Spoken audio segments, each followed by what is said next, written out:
Hey, this is Tyler with T-Jack Survival. I'm here with Dan from Dogwood Custom Knives, and we're going to talk a little bit about the attributes that you look for in a knife for bushcraft and survival in the jungle. So, stay tuned.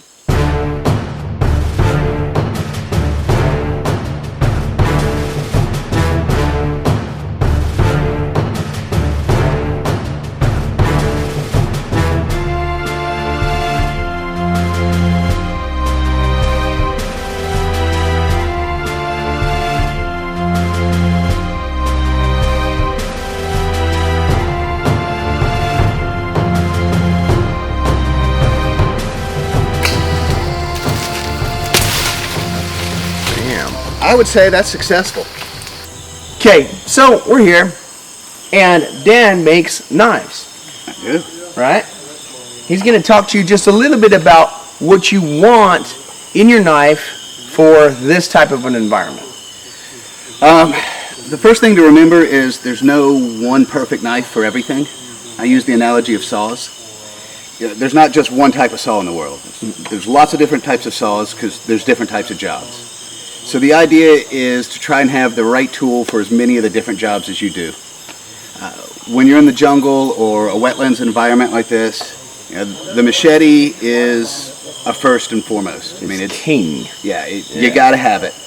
Now the guys down here in South America, they're the first people I've seen that can really use a big knife to do everything.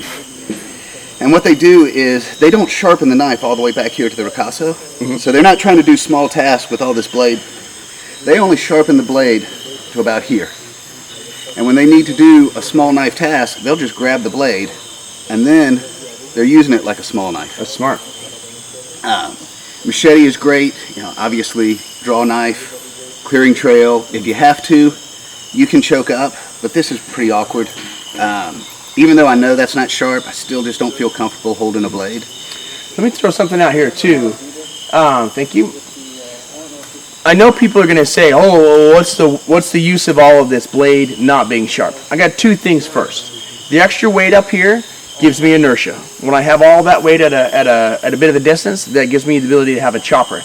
Also, if you've ever tanned hides or if you've ever had any scraping needs from pulling the wax part off of a chunk of bamboo to making just about anything, you're constantly scraping.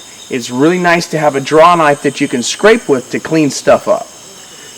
It's also a matter of leverage. You could run handle all the way up here, but down here a lot of the vines are soft succulents, and even though this isn't razor sharp, Still go right through them. That's enough to cut it. Where North America you get the woody vines, and that's going to bounce off. So even though that's not razor sharp, this area still works for clearing trail up here. It also works very well. It's a very competitive environment here, so the trees will grow with very straight grain, very straight up. So you don't need much of an edge. You can actually plank out logs with just that. So like split bamboo top to bottom to make two portions. Not even bamboo, some of the solid, what we would think of as wood, the grain in it, the fibers in it are so long and straight that once you get it going, you can just split right down those fibers. Slide it right to the bottom. I like to make thinner blade knives. That's probably another conversation. There's a lot of reasons for it. The biggest one is they're light. So you've got your machete. I've gone with a thin blade. It gives me a lot of flex. It's also light. So I can pair that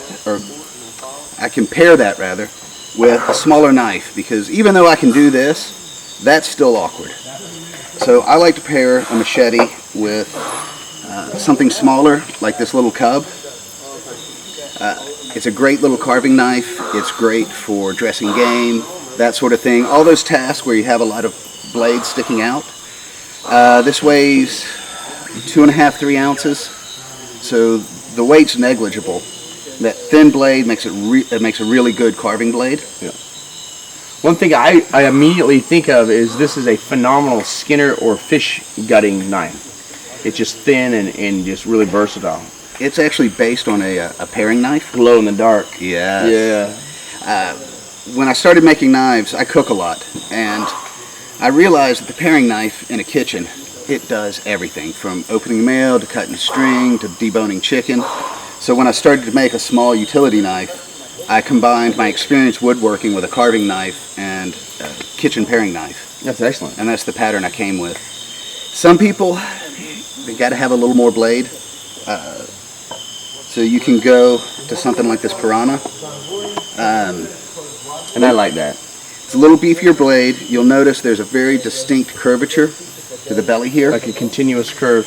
And that gives you a lot of mechanical advantage, both with slicing with the blade and then the curve of the handle in relation to the curve of the blade gives you a lot of leverage. Very nice. So you can cut like a much bigger knife with this. So given the choice, I actually like to take 3 tools. A small knife for carving and that sort of thing. Something this to a 4-inch blade for general purpose, and then your heavy chopping instrument. Exactly. So, and I've always been a big fan of that as well. I really hate the what's the one ultimate knife. I'm sorry, there just isn't. I mean, if you look at me, I've got a big one and a small one on me right now, and it's because I got my chopper, I got my hard tasks knife, and I have my fine tasks knife just wherever I'm going with whatever I'm doing. Yeah, and then it becomes a matter of the environment. If you're in lowlands, South America, jungle, you want the machete. If you're in a hardwood forest in North America, you may switch the machete out for a tomahawk or a hatchet or a light axe. Or even something that I do is a little bit odd is up in Utah, in the Badlands. I do lots that's odd. One of the many things that I do that's odd is in Utah there's not a lot of thick woods. Nope. And I actually prefer a Goldwalker machete there because I'm basically busting up and planing things and throwing large logs in the fire to burn them in half instead of hatcheting through a lot of stuff. Yep. So I'll go out with a machete, like one of those would work great. You know, I'll go with, maybe not, this one's very specialized. Yeah, that's something like the Bagheera that I do that's got the clipped point and the curved blade. You can see right there. Yeah, you can see where I took the grind down. But something like this, like in my environment, I would use to process sagebrush or hardwoods and stuff, and then I would use some sort of Scandivex knife. I don't know. I really like my my bark river or whatever. I got tons of them, and that would be my 2 main tools. So I can see how that works. Very nice. And when you're going to the jungle, you want a lot of flex. This is a little harder. It's S35VN, so it's a little harder than I normally do. It's not going to rust very well at all. And it's got great edge retention. Yeah.